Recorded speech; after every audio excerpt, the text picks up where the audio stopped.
Heroes and villains. I had a number of people ask me, looking forward to this, do I make the cut or not? And if so, which side do I sit on? As with a lot of my presentations, I don't have the black and white answers. What I'm asking you to do is think about this. So there are no spoon-fed answers, and I'm going to give you some bits to think about as we go through. So what can we learn from the heroes and villains that are in diving? So I'll tell you a heroic story. We've got an elite special forces team who have been parachuted in, fast-roped into a major city in Europe because they know there's a terrorist attack about to happen. And they take that task on with the professionalism, as Mark described, and they defeat the terrorists. Well, there we go. Right, thanks very much, everybody. Right, there we go. Cut the thing. So I've sort of built a story. Now, these are the guys that are coming in to solve the problem. Well, please, get down on the ground! He's getting away with the WMD! I got him!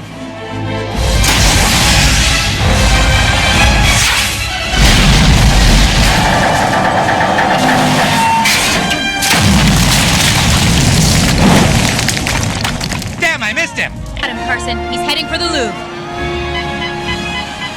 Your plans are over.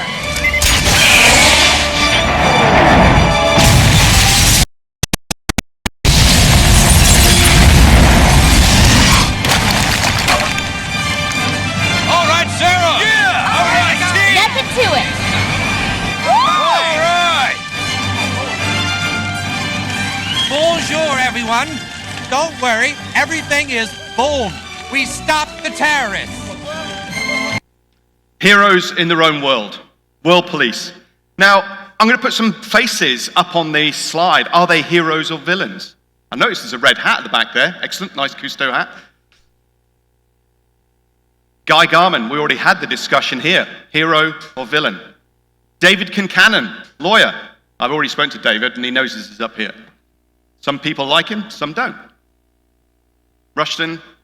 Stockton Rush, hero or villain? What about this guy here? Anybody know him? What about this guy? It's the same guy. He's the actor, and that's Captain Sullenberger. And his quote here, and this ties in with Phil Short's piece, and ties in with Mark's piece, and also Richard's, about experience. The ability to save lives in adverse conditions. Would Sully still be a hero if he crashed into the tower blocks on the way back into LaGuardia and it killed everybody on board the aircraft at that stage? We end up with huge biases that lead us to whether or not people are heroes or villains. Definitions of what or who is a hero. And it's this bit here, the individual struggles against the malevolent forces that are out there. Who are they doing battle with, and who have they won as the outcomes we're talking about? Do we know the heroes, or do we just know the stories behind those heroics?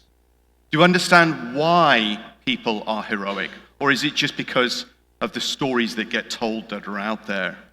So this is one of the things that appears on social media. Is this the villain? The shepherd dog who's attacking the sheep? But in fact, what we need to do is look wider and look at the context. I was trying to find some stories of the opposite way around, heroes that turn into villains. You go to ChatGPT, first hit, Anakin Skywalker turns into Darth Vader. There we go, now the hero, who then turns good again at the end. Heroes in the diving space, Thai Cave Rescue. And the narratives there, and Lee, you've seen it back, when get all of the team together at Eurotech and tell their story. And the question asked, what would happen if those kids died? And that was a really difficult question, asking. They said, we don't know. And actually the first child went out before they had to, or they were on transit, and they had to send the second child out before they'd known that the first child had made it. Huge pressures involved here. as to whether or not that was going to be successful or failure. And that's one of the things we're trying to do, is understand the stories. And what was interesting is watching this story of 13 lost from other members on that Thai cave rescue. And that's not the one that makes the media in the same way that Richard Harris and the rest of the team did. And if you haven't watched that, it's worth worth watching the other sides of the story. Understand, how did it make sense for people to tell their narratives? I was reading a book by Annie Duke at the moment called Quit. And she talks about these three people. Now, Phil Short might recognize them. Any hands up here who recognizes these three names? These are three guys that turned around in 1996 on the ill-fated Everest expedition. They're the ones that actually had followed the expedition leader's direction that said, if you're not going to make Hillary's step by 1 o'clock or 2 o'clock, whatever it was, here's the turnaround time, you have to turn around. And there were some fairly strong discussions about, could they do this? But they went, no, we are going to turn around, and they survived. 8 other people died, including 2 world-class Everest expedition leaders because of pressonitis. And it was really interesting to hear Xavier's discussion about, get further, expedition feeder. I'm going to go and look at the rocks that are down there. And I've got some questions tomorrow based around that. But are they heroes or villains? Do you consider a quitter to be a hero?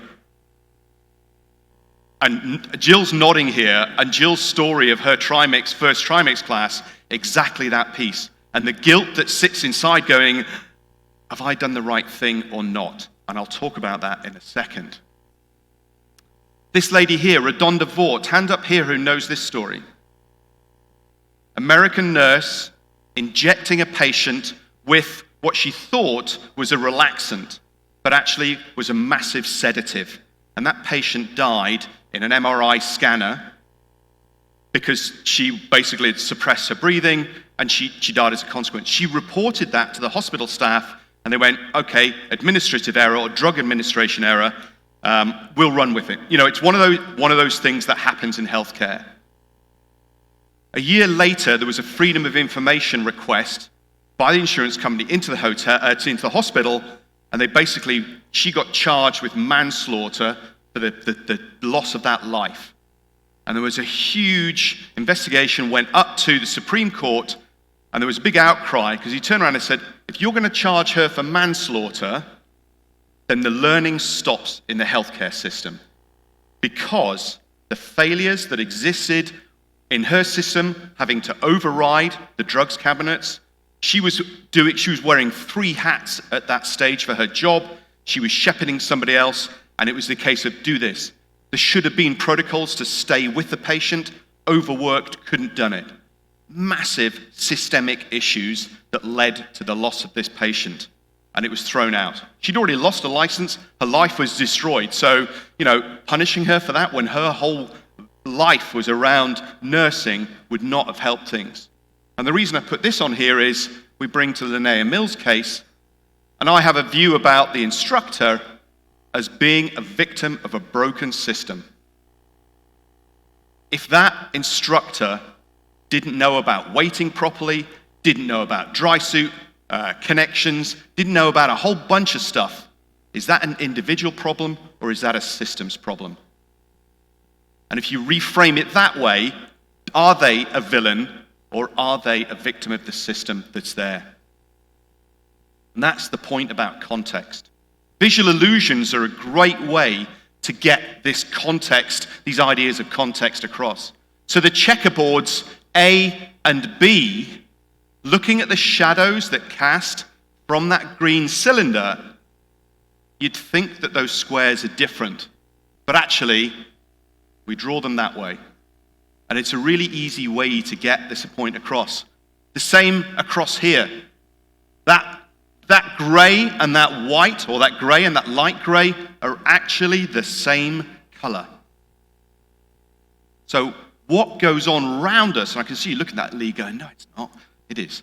The way that we look at the world shapes, or what's around us shapes our perspective of what's going on. And I might think, what on earth has this got to do with heroes and villains? What we need to understand is the stories that are out there. These first stories, these simple stories are the ones that are out there. They get told judgmental, limited, like the shepherd dog bringing the sheep out of the pool. We can then say they're a villain. But actually, they may not be a hero, but they may not be as villainous as we think they are. The messiness of reality, the pressures that are there, the trade-offs that are there. Mark's bit about professionalism and the financial pressures that are there. You sit there and go, well, they should follow the rules. But if everybody's undercutting and everybody's cheap, then actually it becomes really difficult. And in a hobbyist environment where people often have other jobs, they can then undercut the price, which means everybody else then has to drive their prices down. What are the stories that get told? In 2018, I told a story about a diver. I told it in the third person, that they got decompression sickness after a week's worth of trimix diving. They got on the boat. They had some visual disturbances of decompression, of aura. Those went away after about 30 minutes. The boat comes into port. They get on, unloading everything, and the diver gets some more visual disturbances. And I asked the question, so what do you think about that diver? You know, they didn't tell anybody, but they had symptoms, what appeared to be symptoms of decompression sickness. They then flew home from Malta back to the UK. Now what do you think about that diver? And everybody's like, that diver was me. And everybody becomes sort of very deflated. What's the story that's being told, and can we tell those stories? This story here about some guys entering a wreck in Palau, what should have been a 2-hour dive turned into a 5.5-hour dive because they were stuck inside the wreck because the wreck had collapsed around them. And this is their decompression, the computer output, and the flat line that's along the bottom, that's where they're stuck inside the wreck waiting for something to happen. And eventually they got rescued by some people up on the support boat that was going on. And what's interesting here then, and I'll come on to this in a minute, is the perceptions of that person that told the story. So are they externally a hero, but what do they think about their own judgments and their own strengths and weaknesses? And the reason I put wildland firefighting up here is there's a colleague of mine was involved in wildland firefighting at a conference, and a guy was an incident commander, got overrun in wildland firefighting in the States, and they pitched shelters, the fire passed over them, and they survived. They were lucky. They'd missed some critical information, but they'd had a lucky outcome. And he was invited to talk at a conference about what happened. And he was terrified because he, in his view, had screwed up. He was guilty for what was doing. And he got up there, told his story, and everybody's going, I've been there. I've been there. I've done that. And when he finished, he got a standing ovation from 400 of his peers saying, thank you for sharing that story. And it becomes really hard. The comment of the explorers, there was a comment from, I think, Nuno saying, if you ask deep divers about the accidents they've had, they won't tell you. So how do you learn? And that goes to this point here with Aaron and the rest of the team. He started his presentation that said, I feel very vulnerable up here. I'm about to tell a story about 4 divers who entered a wreck without lining off. Big flags. And then you sit there and go, actually, this is how it made sense. Another thing to consider is how you tell that story. I've got a documentary called If Only, and that is a story told heroically. Ashley Buggy, whose husband died, and the dive team talking about how it made sense for everybody in that environment to have done what they did. That storytelling needs to come out, and it can be very difficult to do so. Because in the diving space, there's this sort of honor amongst thieves. And the number of people who send me a message, or we have a phone call or a chat at a conference, hey Gareth, I'll tell you this. You can't tell anybody else. Great, cheers.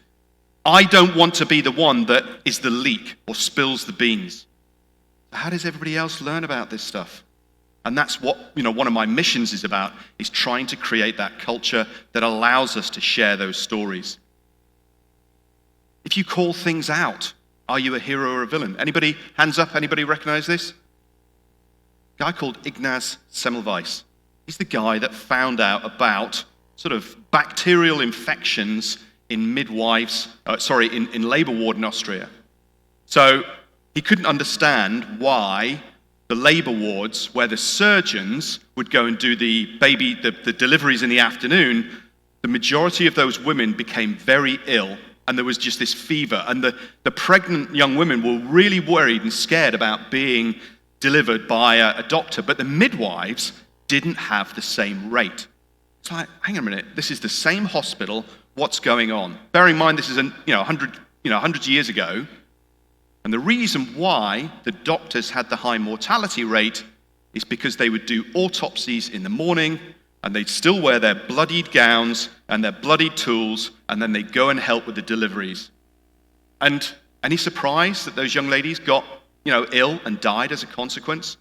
The tragedy was he was pilloried by his peers, and he ended up getting sectioned into a mental hospital and died of sepsis because he was beaten up in the hospital and died, in effect, of the disease that he found out about. So you sit there and go, now everybody goes, yeah, wash your hands. But this guy at that time, another guy, John Barnett, was a guy that committed suicide earlier this year, one of the 2 whistleblowers that died earlier this year from Boeing. And he said a few days beforehand, I can't do this anymore. It's enough. And he'd lost promotion, lots of sort of punishment that was going on, and he decided to end his life, shot himself in a car outside a hotel, and it was waiting for him to go back into court. So, are they heroes or are they villains? What side of the fence do they sit on? And this is my sort of final piece. What can we learn from the heroes and villains and the stories that exist? Our heroes exist because of how we create them. There are heroes in here of the audience because of who they are, the stories they tell, what you believe about them. But one person's hero may be another person's villain. So that black and white approach, not great. Our outcome bias really shifts whether or not somebody is heroic or villainous. What we have to do is dig into the stories that are there. Quitting a dive or a project or anything else like that, when you've got so much committed to it, can be really difficult. And as a consequence, are you heroic? Do others think you are villainous because you've cancelled it? And most people are very time poor rather than money poor when they get involved in some of these projects. Sharing those stories, those events, can be seen villainous because we don't want to share them. We don't want to give people a bad name. Fatalities, to me, are a rubbish way of learning. They're a rubbish way of measuring safety. There are so many variabilities involved. And most of all, you can't ask that person, how did it make sense for them to do what they did? Because normally they're dead. And Nuno was talking so many examples. Oh, there's an equipment failure. We don't know. They died. Great. What happened? We don't know. There are so many near misses, close calls that could be used to share the learning. And we need to dig into those. But we don't have that culture. Challenging the status quo. Going against what's the norm. Richard, I'm sure there are a bunch of people think that he's a villain in the adaptive diving framework, but as a hero, bringing this stuff out, it's not easy. And that brings me to my final point. We like to think of the world in black and white, because then it's easy. We simplify stuff. But there's a huge gray area between right, wrong, black, white, good, bad. These normative terms do not help us grow. What we can do is change the language to be curious. Instead of saying, why did that happen? Why did you do that? Reframe it and say, how did it make sense? Because now I'm looking at your rationality and your decision-making process. If I say to Jill, why did you do that, Jill? I'm asking her to justify her position against my standards. She's going to get defensive. And that ties into Mark Powell's piece about feedback. It's much easier when people find their own answers. You've got to ask the right questions for that. And that's it. Thank you very much. Thank you very much, Gareth.